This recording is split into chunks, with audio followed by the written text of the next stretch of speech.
अरे अरे बस करो, बहुत हो गया नहाना, अब घर चलते हैं, मुझे तो ठंड लगने लगी है। उसका इतना कहना था कि समायरा और नूर ने हाथों से ही उसके ऊपर पानी डालना शुरू कर दिया।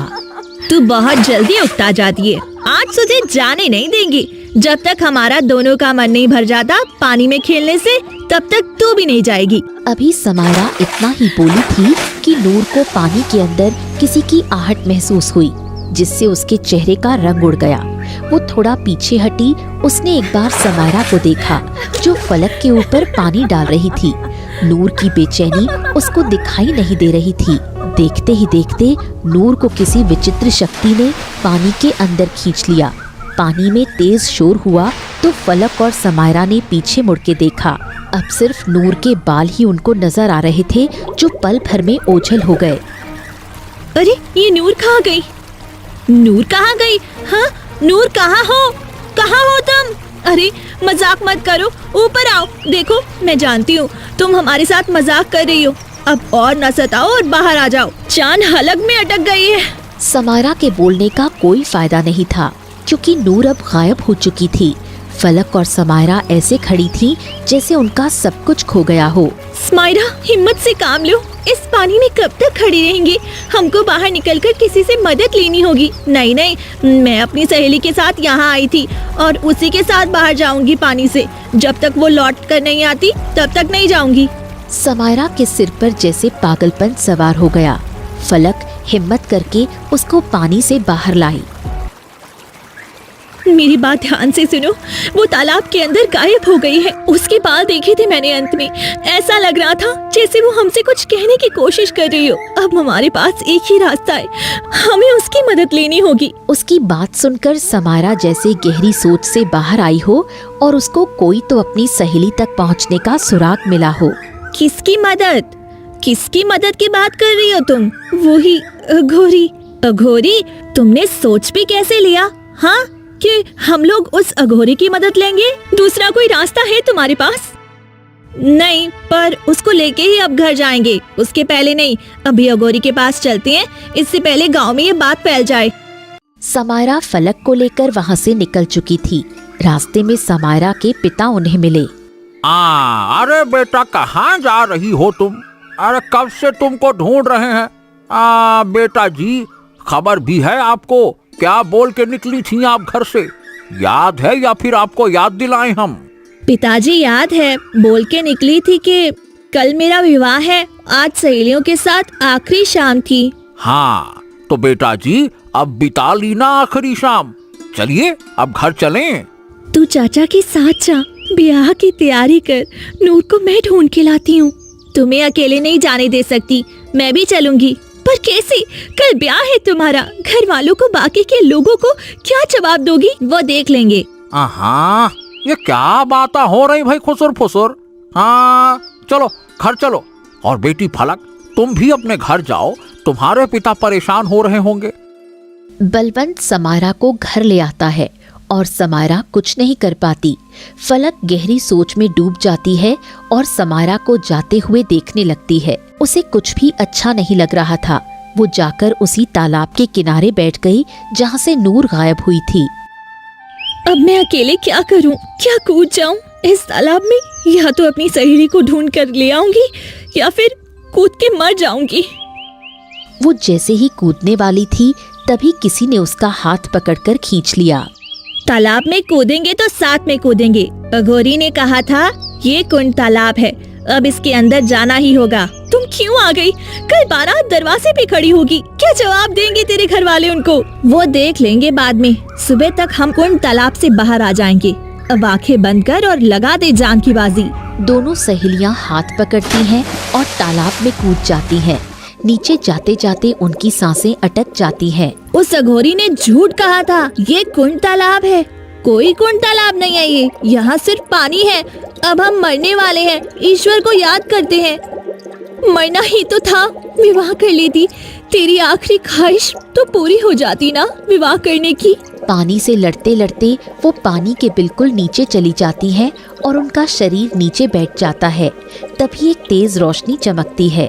रोशनी के अंदर एक बड़ा सा साफ सुथरा किले जैसा घर था। ये क्या, पानी के अंदर दूसरी दुनिया? ये कैसे हो सकता है? क्या सच में ये कुंड लोग हैं? इसका मतलब हमारी नूर जिंदा है और इसी घर में है। चलो जल्दी चलो, अंदर जाके देखते हैं। दोनों तेजी से उस किले के अंदर चली गईं। वहां जाकर देखा एक आदमी जिसने काला नकाब लगाया हुआ था सामने आया। ओह, तो तुम लोग नूर को ढूंढने आई हो ना धरती लोक से?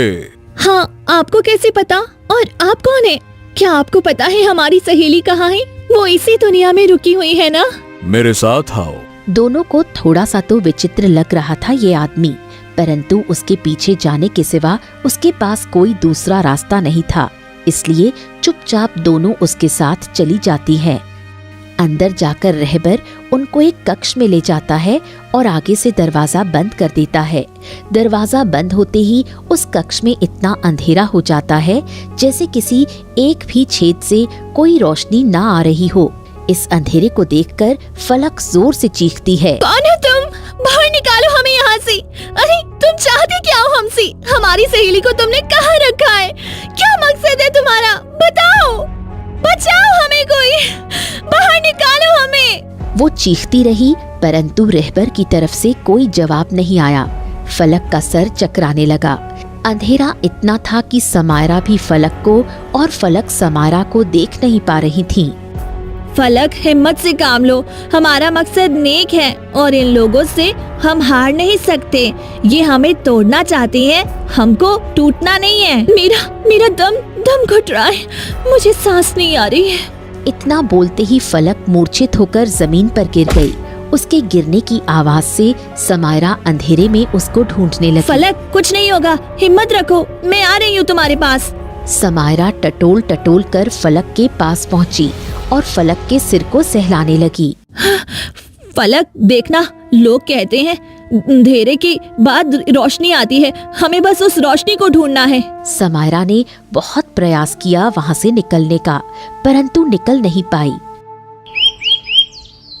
बाहर आओ, तुमको मालकिन ने बुलाया है, आओ। मालकिन? ये मालकिन कौन है? रहबर ने कोई जवाब नहीं दिया। समायरा ने फलक को सहारा दिया और दोनों गिरते पड़ते हालात में बाहर आ गईं। बाहर की रोशनी कम ही थी, फिर भी कम रोशनी देखकर ही उनकी आंखें चौंधिया गईं और जब पूरी आंखें खोलीं तो दोनों को अपनी आंखों पर यकीन नहीं हुआ। नूर एक बड़े से सिंहासन पर बैठी थी। फलक, देखना, हमारी सहेली मिल गई। यहाँ हमारा हाल भूख और अंधेरे से खराब हो गया और तुम यहाँ आराम से बैठी हुई हो। अरे कैसी सहेली हो तुम, देखने भी नहीं आई। मेरा घर पसंद नहीं आया? तुम्हारा घर? हाँ, मेरा घर, यही तो रहती हूँ मैं पिछले 20 वर्षों से। 20 वर्ष की तुम हो भी नहीं। मजाक करने के लिए पूरा जीवन पड़ा है। अभी घर चलती हैं, सब परेशान हो रही होंगी और तुम तो जानती ही हो, आज समायरा का विवाह है। देरी हो गई तो बारात वापस चली जाएगी, फिर कभी उसका विवाह नहीं हो पाएगा। गांव वालों को जानती हो ना, कैसे कैसे लोग हैं, पंचायत बिठा लेंगे वो लोग। फलक की बात से नूर को कुछ फर्क नहीं पड़ा तो अमायरा को गुस्सा आया। वो फलक को वहीं छोड़ नूर के पास आकर खड़ी हो गई और उसको खींचते हुए बोली, नूर, बहुत हो गया मजाक, चल गांव चलते हैं। मुझे डर लग रहा है, क्या जवाब दूंगी बाकी के लोगों को। समायरा ने जैसे ही नूर का हाथ पकड़ा, नूर ने उसको जोर से धक्का दिया जिससे अमायरा दूर जा गिरी। तुम दोनों पागल हो जो मेरे पीछे यहाँ तक चली आई। अरे मूर्खो, इतना नहीं समझ पाई? ये मेरी एक चाल थी तुमको यहाँ लाने की, और देखो तुम मेरे जाल में फंस गई। मुझे तो ये समझ ही नहीं आ रहा, तुम इतनी मूर्ख कैसे हो सकती हो? क्या कहना चाहती हो? साफ साफ कह दो, क्योंकि कल से अब तक भूख और अंधेरे ने और इस सुनसान जगह ने दिल को शमशान जैसा बना दिया है। एक रात यहाँ रहने के बाद समझ आ गया है, यहाँ कुछ तो बड़ा रहस्य है। अब शुरुआत तुम ही कर लो। मेरा सच जानना चाहती हो ना? तो सुनो, मैं तुम्हारी सहेली नहीं थी और तुम यहाँ तक आ सको इसीलिए तुमको सहेली बनाया, ताकि समय आने पे तुमको यहाँ कैद कर सकूं। वैसे मूर्खता की हद होती है। 2 साल मेरी सहेली बनी रही, आज तक कभी ये भी नहीं पूछा कि मेरा परिवार कहाँ है और मैं तुम्हारे घर क्यों नहीं जाती? जहाँ तक मेरा अंदाजा है, गांव की सहेली एक दूसरे के घर आती जाती रहती है ना? क्योंकि तुम बोलती थी दोस्ती बस घर के अंदर तक नहीं जाएगी। अब मुझे समझ में आ रहा है तुम ये सब क्यों बोलती थी। अब मैं सच्चाई जानना चाहती हूँ। बोलो, क्या रहस्य है तुम्हारा? क्या सच में तुम मेरी सच्चाई जानना चाहती हो? हाँ। ये बात 20 वर्ष पहले की है। माँ, कहाँ हो आप? देखो ना, बाहर कोई आपको बुला रहा है। अरे बेटा, कौन है? अंदर बुला लो। वो हमारा पड़ोसी है ना, उनके यहाँ कल विवाह है, जिसके लिए आपने मुझे लाल चुन्नी और पीला लहंगा बना के दिया। वो लोग आए हैं। अच्छा, तो बस विवाह का न्योता देने आए होंगे। नहीं माँ, वो आपसे कुछ बात करना चाहती हैं। मैं देखती हूँ। सावित्री उठकर बाहर चली गई। दरवाजे पर मोहनदास खड़े थे। बहन जी, एक जरूरी बात करनी थी आपसे। आपको तो पता ही है, परसों मेरे बेटे का विवाह था, परंतु अचानक लड़की बीमार पड़ गई और मर गई। अंदर आओ। सावित्री मोहनदास को अंदर बुलाकर लाई। परंतु अचानक लड़की बीमार पड़ गई और मर गई। हे ईश्वर, ये कैसे हो गया? देखो बहन जी, बीमारी, जिंदगी और मौत, ये तो ऊपर वाले के हाथ में है। अब गांव वाले तो यही कह रहे हैं कि विवाह में सुख नहीं लिखा था, इसीलिए लड़की मर गई। गलत जगह विवाह होने से बेहतर है कि इंसान मर जाए। कई घरों में हम अपने पुत्र का रिश्ता लेकर गए, परंतु कोई भी मान नहीं रहा विवाह के लिए। इस गांव में सबसे ज्यादा तो नहीं, पर अच्छे लोगों में हम आते हैं। हाँ, सही कह रहे हो। तुम लोग तो बहुत जमीन वाले हो। फिर क्यों कोई अपनी बेटी नहीं देना चाहता आपके घर में? पता नहीं, इसीलिए मैं आपके घर आया हूँ। क्या आप नूर का विवाह मेरे पुत्र से करेंगी? क्योंकि मैं आपको जानता हूँ, आप पुरानी बातों को नहीं मानती। आप पे कोई जोर जबरदस्ती नहीं है। आप चाहे तो मना भी कर सकती हैं, परंतु मैं चाहता हूँ कि मेरे पुत्र का विवाह उसी मुहूर्त में हो जो तय हुआ था, और मेरा पुत्र भी होने वाली पत्नी के अचानक मरने से सदमे में आ गया है। उसको भी गम भुलाने में आसानी होगी। इसमें सोचने समझने वाली कोई बात नहीं है। मैं इस विवाह के लिए तैयार हूँ। मेरी नूर ऐसे तो लाखों में एक है, परंतु श्याम भी बहुत सुंदर और अच्छा नेक लड़का है। हम इस विवाह के लिए तैयार हैं। और इस तरह नूर और श्याम का विवाह हुआ। 4 साल बीत गए। एक दिन नूर अपने घर में बैठी श्याम की प्रतीक्षा कर रही थी। तभी श्याम का दोस्त बलवंत वहाँ आया। अरे भाभी, आप अपने घर का रास्ता भूल गई हैं क्या? बिल्कुल सामने घर है और कभी घर भी नहीं जाती हैं। आपकी माँ बोल रही थी एक दिन मेरी पत्नी से। क्या बताऊं भैया, श्याम जी देर से घर लौटते हैं, सुबह सुबह निकल जाते हैं, घर में कोई नहीं होता है। इतनी बड़ी हवेली है, अब मैं घर जाऊं तो इस घर में कौन रहेगा? वैसे एक बात तो है, आपकी किस्मत बदल गई है। इतने बड़े घर की बहू बन गई। आपके यहाँ तो अनाज भी 6 महीने का 12 महीने खाना पड़ता था। सच कह रहा हूँ ना? नूर को ये सारी बातें अच्छी नहीं लगी, फिर भी उसने कुछ नहीं कहा। वैसे भाभी, आपके दिल में कभी ख्याल नहीं आता कि इतने सारे पैसे लेकर कहीं भाग जाएं? अरे ये मेरे पति हैं, मैं उनके पैसे लेकर कहाँ भागूं? उनका जो है वह मेरा अपना ही है, मेरे अलावा उनका कोई भी नहीं है। बाबूजी भी जब से गए हैं तब से सारी जिम्मेदारी इन्हीं के ऊपर आ गई है। बलवंत वहाँ से चला गया और घर आकर अपने छोटे भाई सोहम से सारी बात कही। क्या कहना चाहते हो? साफ साफ कहो आप। अरे सोचा था कि नूर से विवाह करूंगा, पर नूर की माँ ने सही जगह हाथ मार लिया। समय से पहले ही श्याम से उसका विवाह कर दिया। अरे जब तक हम खाने कमाने लायक हुए तब तक श्याम ने बाजी मार ली। नूर, अरे नूर जैसा उसका नाम है ना, उससे भी कहीं ज्यादा नूर है उसके चेहरे पे। हमारी पत्नी तो ऐसी लगती है उसके सामने जैसे नौकरानी हो। अरे भाई देखो, जिसके पास जैसा धन वैसी तकदीर। अब जितना हमारा काम है, ऐसी हमें पत्नी मिल गई और वैसे भी माँ मेरा विवाह करने को बोलती थी नूर से। आप क्यों इतना जल रहे हो? मुझे तो कोई फर्क नहीं पड़ा नूर से, उसके विवाह से, उसके पति से। आपको क्यों इतना पड़ रहा है? अरे देख, तेरा विवाह करने का माँ बोलती थी, बड़ा मैं था, इसीलिए विवाह के बारे में कि नूर से मेरा विवाह हो जाए मैं ही सोचता था। मैंने ही सपने पाल के बैठे थे, क्या कहूँ मैं। बलवंत अजीब सा मुंह बनाकर बाहर की ओर चला गया। वो अपनी जलन को छुपा नहीं पाया। कुछ तो चल रहा था उसके मन में। वो चलते चलते घर के बाहर आ गया और एक जगह बैठ गया। ये नफरत की आग इतनी जल क्यों रही है? मेरे मन में ऐसा लग रहा है कि मैं क्या कर डालूं। अरे जिस लड़की को पसंद किया उसी का विवाह बिल्कुल घर के सामने हो गया। दूर होता तो उसकी खुशी से फर्क नहीं पड़ता, आंखों के सामने अपने प्यार को किसी और के बाहों में किसी और के साथ। तभी उसकी नजर शाम पर पड़ी, जो बड़े सुकून से घर की ओर जा रहा था। ये होता है सुकून। हाँ, जब पैसा और पत्नी दोनों अच्छे हों तो मर्द के चेहरे पर सुकून उभर ही आता है। ससुरा, ये सुकून तो हमें कभी नसीब नहीं होगा। घर जाओ तो हमारी पत्नी की शक्ल कुछ तो बुरी है ही, और कुछ वो बुरी बना लेती है मुझे देख के। अब इंसान करे तो करे क्या? इंसान अपना दुख तो सह ले, पर ससुरा इस श्याम का सुख सहा नहीं जाता मुझसे। बलवंत अपना गुस्सा सह नहीं पाया। वो अपनी जगह से उठा और उसने शाम के सिर पर एक ईंट से वार किया, जिससे शाम एक बार में ही गिर गया।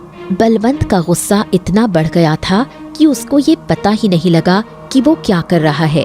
देखते ही देखते उसने शाम के सिर पर कई बार ईंट से वार किया और शाम मर गया। उधर नूर अपने घर के द्वार पर खड़ी अपने पति के आने का बेसब्री से इंतजार कर रही थी। आज इतना समय हो गया, अब तक तो आ जाना चाहिए था श्याम जी को। मुझे बहुत फिक्र हो रही है। वो तो कहीं रास्ते में रुकते भी नहीं है। एक बार देख के आती हूँ गांव के बाहर। जब तक आएंगे नहीं मुझे चैन नहीं मिलेगा। नूर का दिल अब पूरी तरह से बेचैन था। वो घर से निकलकर गांव की गलियों से होती हुई गुजरने लगी। उधर बलवंत शाम के पास खड़ा सोच रहा था। हे ईश्वर, ये मैंने क्या कर दिया? ये तो ससुरा मर गया, अब मैं क्या करूँगा? अरे छोड़ो इसको, भागो। वो उसको छोड़कर भागने लगा। तभी नूर भागते हुए आई।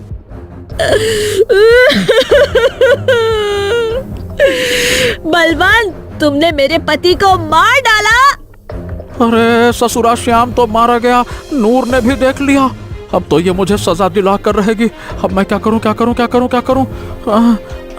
ऐसा नहीं हो सकता। आप मुझे छोड़ के नहीं जा सकते। मैं आपको खो नहीं सकती। आपके सिवा मेरा दुनिया में कोई भी नहीं है। मेरा सुहाग गुजर नहीं सकता। उठिए, उठिए। उठिए। हाँ, अभी ये जब तक अपने विलाप में है तब तक तो ठीक है। जब ये होश में आएगी तो मुझे सजा जरूर दिलाएगी। इसका कुछ ना कुछ तो करना पड़ेगा, करना पड़ेगा। क्या करूं, क्या करूं, क्या करूं? वो भागकर सोहम के घर आया। हाँ, सोहम! अरे सोहम, दरवाजा खोल! अरे सोहम, दरवाजा खोल! अरे कौन है इतनी रात को? अरे दरवाजा खोल जल्दी से, आवाज मत कर, जल्दी आ। क्या हुआ भैया? आप इतने घबराए हुए क्यों हो? मैंने श्याम का खून कर दिया। क्या? क्यों? ये आपने क्यों किया भाई? समय नहीं है मेरे पास। जल्दी चल, इससे पहले कि सुबह हो जाए और लोग जाग जाएं। मेरे साथ चल। अरे तो मैं कहाँ जाऊं? नूर ने मुझे अपने पति का खून करते हुए देख लिया है। वो मुझे सजा जरूर दिलाएगी। इससे पहले कि वो होश में आ जाए हमें उसको रास्ते से हटाना होगा। क्या बात करते हो भैया? एक खून के ऊपर से एक और खून? आसान है क्या ये सब? हलवा है क्या? आप कर सकते हो, मैं किसी का खून नहीं कर सकता। दिमाग खराब है क्या? अरे तो क्या अपने भाई को मरने देगा तू? खून के रिश्ते अब सफेद हो गए क्या? क्या बातें करता है तू रे? ठीक है भाई, चलो चलते हैं। अब जैसा आप बोलो वही करेंगे। आपको बचाने के लिए तो कुछ भी करूंगा। चलो। दोनों चलते हुए शाम और नूर के पास आए। नूर उनको देखकर अपनी जगह से खड़ी हो गई। बलवंत, तुमने मेरे पति को मार डाला। तुझे जिंदा नहीं छोड़ूंगी मैं। मेरे पति का क्या कसूर था, मुझे ये तो बता दे। कसूर कुछ नहीं था, बस मैं जल्दी गुस्से में आ जाता हूँ नूर। आज भी गुस्सा सर पे चढ़ गया और उसमें तुम्हारा पति मर गया। सच कहता हूँ नूर, उसको मारना नहीं चाहता था, परंतु जब गुस्से में होता हूँ ना, मैं आपा खो देता हूँ। राजा के पास जाऊंगी, अपने पति के लिए इंसाफ मांगूंगी। देखो तुम वहाँ नहीं जा सकती हो, क्योंकि इतना बोलते ही बलवंत ने नूर को भी ईंट से मारना शुरू कर दिया। वो अपने पति की लाश को देखकर पहले ही मर गई थी। अब बलवंत ने सोहम के साथ मिलकर उसको घसीटना शुरू किया और तालाब के किनारे ले गए। उसको तालाब में फेंक दिया।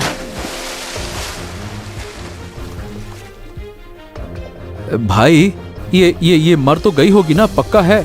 अरे इतनी ईंट में तो उसके पति ने दम तोड़ दिया, फिर ये किस खेत की मूली है? ये तो एक लड़की थी। अब एक काम कर, उसके पति की लाश को भी इसी तालाब में डाल देते हैं। उसकी आंखें बंद हो गईं। वो गिरती जा रही थी। गिरते गिरते वो कुंड लोक के किले के द्वार के पास आकर गिरी। उसके गिरते ही एक बूढ़ी औरत दौड़ कर आई। उस बूढ़ी ने देखा नूर के शरीर में कुछ ही सांस बाकी थी। उसका शरीर पूरी तरह टूट चुका था। कुछ जीने की आस भी खत्म हो गई थी और कुछ वो जीना भी नहीं चाहती थी। मुझे इसको बचाना होगा। बुढ़िया नूर को किले के अंदर ले गई और उसके जख्मों पर लेप लगाया, परंतु नूर की हालत बहुत नाजुक थी। अब मुझे अपनी शक्ति का प्रयोग करना होगा। कोई इंसान अधूरी आरज़ू लेके मर जाए तो उसकी आत्मा सुकून नहीं पाती, और ये इस दुनिया में आई है तो जरूर किसी मकसद से आई है। इस तालाब में ना जाने कितने लोग गिरते हैं, यहाँ तक आज तक कोई नहीं आया। बुढ़िया ने आंखें बंद की और कुछ पढ़ने लगी। उसके पढ़ते ही कुछ अक्षर हवा में घूमने लगे और वो अक्षर नूर के जिस्म में समा गए। जो नूर आंख नहीं खोल पा रही थी, उसके जख्म पल भर में गायब हो गए और वो उठकर बैठ गई। कहाँ हूँ मैं? आप कौन है? क्या मैं मर गई या जिंदा हूँ? तेरी मिली हुई जिंदगी के कुछ पल बचे हैं। मैंने तुझे जादुई शक्ति से जोड़ दिया है। अब तू जिंदा रहेगी। जब तक तू चाहे तब तक तेरी जिंदगी चलेगी। तेरी जिंदगी के दिन आज से रुक गए। ना तुझे गर्मी लगेगी, ना तुझे सर्दी लगेगी, और ना ही तेरी जिंदगी बढ़ेगी। जब तक मैं चाहूँ, मतलब तेरी उम्र आज यही रुक गई। तू 20 वर्ष की है ना, हमेशा 20 वर्ष की ही रहेगी। और आज से तुझे तेरी अच्छाइयाँ छोड़ के तुझे मेरी इस काली दुनिया में रहना होगा। यहाँ दुनिया जैसा तो नहीं है, रोशनी, सुंदरता और स्नेह, नफरत, परंतु शक्ति है जिससे जो चाहे तो छीन सकती है। अब मुझे रोशनी में रहकर भी क्या करना है? मेरी जिंदगी की रोशनी मेरे पति के साथ खत्म हो गई। अब से मेरा एक ही मकसद है, उस बलवंत का अंत। और उसके बाद मैं इस अंधेरी जगह की मालकिन बन गई और धरती पे आ गई। तुम लोग से दोस्ती की ताकि तुम्हारे दोनों के पिता को वो दर्द दे सकूं जो उसने मुझे दिया था। संतान का दुख सबसे बढ़कर होता है। तुम दोनों को मैं यहाँ इसीलिए लाई ताकि तुम भी वो कह सको जो मैंने 20 साल कहा। पिताजी ने ये सब किया तुम्हारे साथ, तो 20 वर्ष तुम इस अंधेरे में रह रही हो। हमारी एक रात में इतनी खराब हालत हो गई तो तुम्हारा क्या ही हाल हुआ होगा। मुझे ये कहते हुए शर्म आ रही है। सोहम, मेरे पिताजी, अब हम इससे आगे क्या कहें? तुम चाहो तो हमें अभी की अभी मार सकती हो, परंतु क्या पिताजी को एहसास भी है जो उन्होंने नूर के साथ किया है? मुझे नहीं लगता उन्हें एहसास भी होगा। वहीं बलवंत तालाब के किनारे खड़ा हुआ था। अघोरी उनके साथ था। तुम दोनों की बेटी आई थी मेरे पास। वो इस दुनिया में जाना चाहती थी। मैंने मना भी किया, परंतु वो नहीं मानी। मेरे द्वार पे बेटी की बारात खड़ी हुई है। मेरी बेटी के भतीजी इस दुनिया में चली गई। जो मैंने 20 वर्ष पहले किया, वो आज मेरे सामने आकर खड़ा हो गया। अब मैं क्या करूं? अपनी पत्नी को, बेटी के ससुराल वालों को क्या जवाब दूंगा मैं, क्या जवाब दूं? भैया अब गलती की है तो सुधारना तो पड़ेगा। अरे कैसे सुधार लूं गलती, कैसे सुधार लूं गलती को? नूर तो मर गई है, वो जिंदा होती तो उससे माफी मांग लेता। नूर जिंदा है और वही तुम्हारी बेटियों को अपनी दुनिया में ले गई है। अब वो तुम्हारा बदला तुम्हारी बेटी से लेगी। हाँ हाँ, वो जिंदा है, पर कैसे, कैसे जिंदा है? अघोरी ने सारी बात बलवंत को बता दी। हाँ, अब मुझे अपनी बेटी को बचाना है तो मुझे उस कुंड लोक में जाना होगा। अपनी बेटी को नहीं खो सकता। नूर से माफी मांग लूंगा, वो बहुत अच्छी है, उसका दिल बड़ा है, वो मुझे माफ कर देगी। मैं भी आपके साथ चलता हूँ, मेरी भी बेटी वहीं पे है।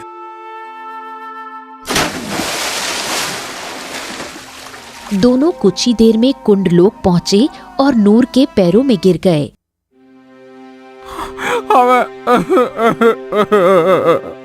हमें माफ कर दो, हमें माफ कर दो।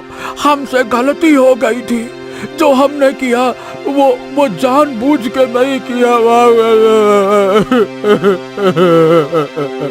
बलवंत को अपने पाँव में झुका देख नूर को वो 20 वर्ष याद आ गए।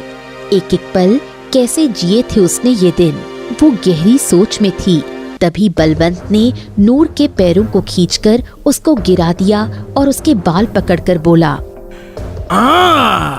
अरे तुझे क्या लगा कि तू उस दिन जिंदा बच जाएगी और मेरी बेटियों को यहाँ ले आएगी और मैं तेरे पाँव में बैठ के भीख मांगूंगा?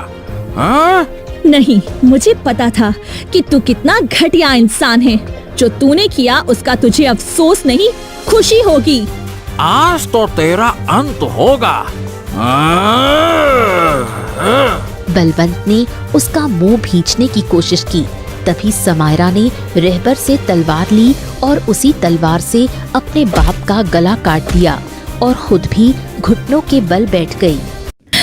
मैंने एक बेटी का फर्ज तो नहीं निभाया, परंतु एक इंसान का होने का फर्ज निभा लिया है। नूर, तुम्हारे साथ जो हुआ वो मैं लौटा नहीं सकती, परंतु आज से सारी जिंदगी इसी अंधेरे में रहूंगी और खुद को सजा दूंगी, ये सोच के कि जैसा कोई करता है उसका बदला इसी जन्म में उसकी संतान चुकाती है। 20 वर्ष में मैं भी बुरी तरह टूट चुकी हूँ, हर गम को सहते हुए।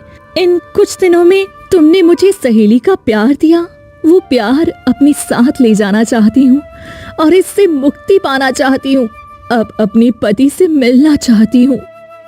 नूर ने वही मंत्र पढ़े जो बुढ़िया ने पढ़े थे और धीरे धीरे उसके अंदर से वो अक्षर निकल गए और नूर ने दम तोड़ दिया। उसकी दुनिया खत्म हो गई। सोहम, फलक और समायरा तालाब के बाहर धरती पर आ गए। अचानक हम यहाँ कैसे आ गए? वो दुनिया उस बुढ़िया ने नूर को दे दी थी। अब नूर ने खुद के लिए मौत को चुना, जिससे वो दुनिया खत्म हो गई और हम बाहर आ गए। बेटियों, मुझे माफ कर दो। मैं सही बताऊं, मैं भैया की बात में आ गया था। फलक और समायरा जैसे सोहम की बात सुन ही नहीं रही थी। उनकी आंखें उसी तालाब में नूर को ढूंढ रही थी, जैसे उनकी पूरी दुनिया उसी तालाब में खत्म हो गई हो। उनकी आंखों से आंसू बह रहे थे।